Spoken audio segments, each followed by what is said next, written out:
Hi and welcome back to Building Blocks with the NPP Group, where today we're going to discuss the 18-year property cycle, look at a couple of different graphs, maybe try and figure out where are we.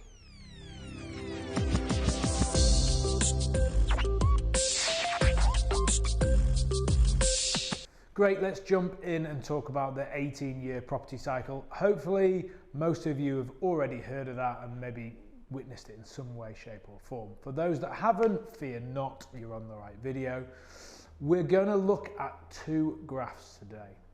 One that sort of uses a bit of a timeline for this property cycle, and one that more sort of studies the different elements that happen within the property cycle, potentially good for predicting where we are. I want to bring up graph one. Let's just bring it up straight away. Have a good study of that.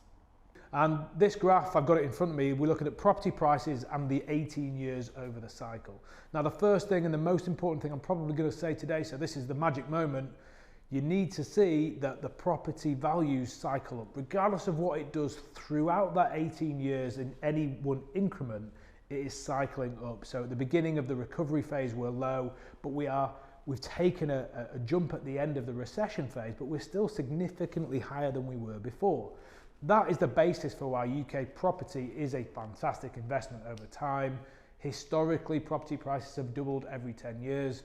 We've gone on this channel before and said we think it's more like 15 to 20 these days, but either way, if you're holding UK property and renting it out long term, it is a big win. Now, let's look at the three stages. So we have the recovery phase, the explosive phase where we get all the growth, and then recession. Now, the first thing that we probably want to study is the time periods. You've got 14 years of growth through recovery and then explosive phases. So this graph, and I'm not saying this graph is right, but I've seen this many, many times, is scaled out in 7 years in recovery phase where we're recovering from recession. So we're going back into a sort of steady growth phase. You've then got 7 years of explosive growth, so they say, where we're really, boom, that's where we're making all the value, the capital gains value, as well as the cash flow. But then if you look at it again, they've got between 14 to 18 years, they've got a 4-year recession. So this is something that's been modeled on what's happened previously. Again, over time, 14 years of growth, whether that's a steady calming down and building back up or it's explosive. 14 years of growth to a sort of 4-year depletion of your paper value in UK property. Pretty bloody good from where I'm sitting. So that is the first thing for us to look at. Again, I will state that the property value from where you picked it up, as long as you're holding it long enough, you're in a massive, massive win. But it's interesting to see the chunks of time that they've associated with each phase, and then really you're gambling where we are now, or you're guessing where we are now, but we're going to use another graph to really explore that in some detail. Okay, we're going to look at the next one on the list. So the second graph should now have appeared. Again, I've got it in front of me where we're talking. I love this graph because we can work through the cycle and you can try and predict what you've seen, what you haven't seen, and maybe therefore where we are. So I actually want to pick this one up on the boom.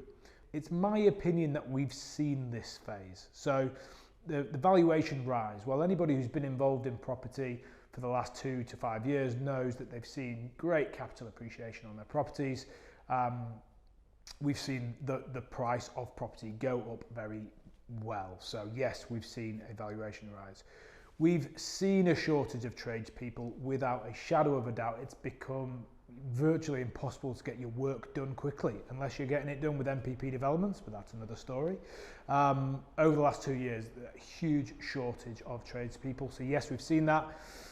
The media hype, more buyers than sellers. Well, 100% we've seen an absolute shed load of media hype, but then we are in England. But yes, there is significantly more buyers in the market, or certainly have been, than there were sellers, and obviously that's one of the things that drives the price. So I think we can safely say we've been through the boom stage, or we've seen all the elements of the boom stage, and here we are. Let's turn our eyes towards the slowdown part of the cycle. So right at the top, you've got the low rental yields and high confidence. It's weird how that happens. When people are getting less of a return, the yield is being squeezed, confidence really goes through the roof. This is because prices are going up, and we assume that it's the right time to invest when prices are going up. It's a buoyant market. It's the same in stocks and shares. But your yield, your return gets squeezed, but confidence is high. Have we seen that? Yeah, 100% seen that.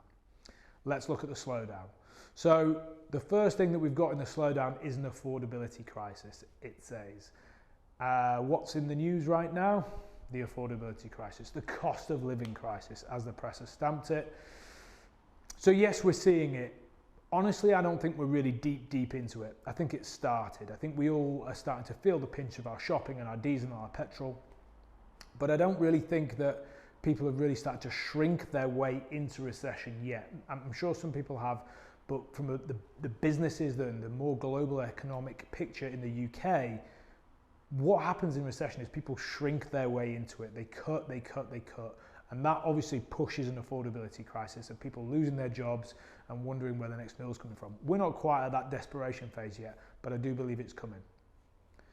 Then you have a stock oversupply. Well, this is where I've kind of got to put a break on it and say, this is an investment cycle that we're looking at now. I don't actually know how property specific it is, but in UK property, one of the great things is the supply and demand metric that we have talked about on this channel many times.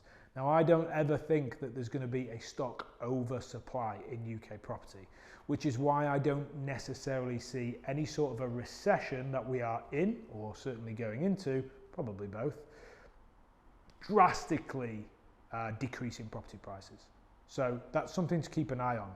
We are a small island with a growing population and we can't build enough houses. So are we ever going to get to a stock massively oversupplied in the UK, therefore forcing the price down? I don't think so. Lastly on that list is falling construction prices. And again, I would maybe say it started. I was in London on Monday. Again, we're mid-November 2022 at the moment. And I was in London on Monday working with a construction consultancy down there, which said they haven't really seen any shift whatsoever. Up north, and our construction management company that we work with, we've seen a reduce in material prices, certainly with timber and a little bit with steel, sort of your major building components that had gone through the roof, by the way, in the growth phase. So we got a little bit of that, but not a huge amount of give on day rates and labour prices or anything yet, but I can see the signs. As we push down through into the slumps, staying on that construction theme, the first thing that we say is that there's an abundance of tradespeople. Now, this is why I'm saying about the construction costs, although there's not a huge amount of give yet, there are signs. And one of the signs is exactly this. I'm not going to say there's an abundance of tradespeople, because anybody out there trying to get their work done knows that that would be a lie. But we have a very large group of contractors that predominantly work for the MPP group. What we are finding now is I'm getting chased, and I haven't been chased for at least 3 years. I'm talking, hey Mike, I haven't spoken for a while, what have we got coming up, blah, blah, blah. People are worried about where their next job, and this is in the trade industry. I've got architects chasing, I've got tradespeople out chasing, because a lot of developers have slowed down. So therefore, there becomes this sort of bit of a lack of where's my next job coming from. Compound this over a year, 6 months maybe, and there will be an abundance of tradespeople. Next in the slump, there's the valuation fall. Well, it's weird where in the property game, it's probably my pet peeve, is that we're all hold to the valuer's opinion. Mr. Rick's valuer, he knows everything, said nobody. But do we see valuations fall? Well, we see a lack of confidence. We see a lack of confidence in the market. Now, again, remember our position here. We're not Joe Blogs, we're investors. So when confidence is high, it's a great market to do many things. Not necessarily buy. When confidence is low, we see a down valuation from many areas. Our confidence often should be really high, because now's the time to do your buying. Now's the time to be sort of creating liquid and actually deploying into property, because these are the best deals you're ever going to see. So yes, we can see some down valuations. To be honest, we always see some down valuations, But definitely, again, from an NPP Group perspective, we're always 3 to 4 months ahead of the press, and we can see, we said 2 weeks ago, how do we know we're not in the dip now? We can see that property has slowed and we were able to chip away at offers. Now, considering the supply and demand metric, these might be the best deals that we ever get our hands on. I've said it several times in the last month. So are we in the slump? I think we might be. Just at the bottom of the slump, bottom of the cycle, we've got no confidence. We've talked about confidence in the marketplace and where we should be sitting as investors. And right next to that, you've got more sellers than buyers. Now, my metric there is exactly the same as up on the slowdown with the stock oversupply. I do not have more sellers than buyers. Okay, we're an investment consultancy fundamentally, so you'd hope that that wasn't the case.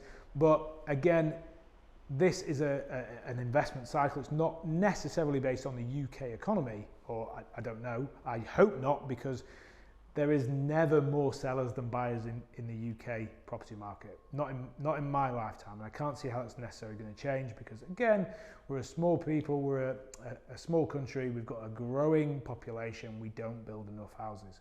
So just because this one element is maybe not quite accurate though, doesn't mean that we're not in the slump and valuations are decreasing. Now, interestingly, the first part of this recovery phase is rental increases. Now, anybody who's in the private rental sector, like we are ourselves, know that we are already seeing that.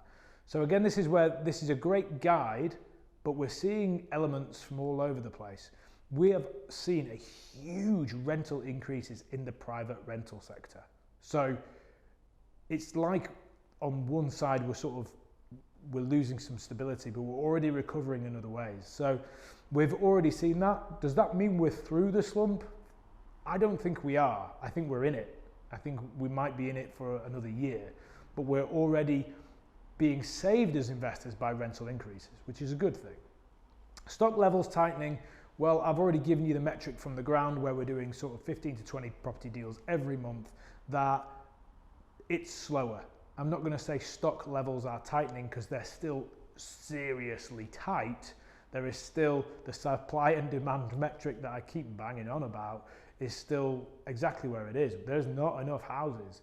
We have more investors than we've got properties, and we're wanting to serve you guys and get you the best deals. So there is a lot of investors, home buyers, etc. in the UK property market.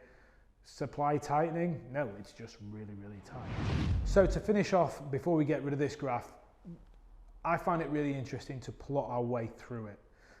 If this video has taught me anything, it's that we're seeing certain elements of various scenarios of the property cycle.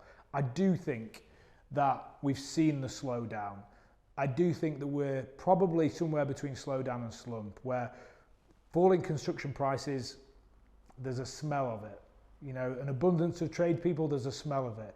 Valuations fall, seen a little bit of it. So, we know we've been through the boom, we've been through the shortage of tradespeople and the huge valuation rise.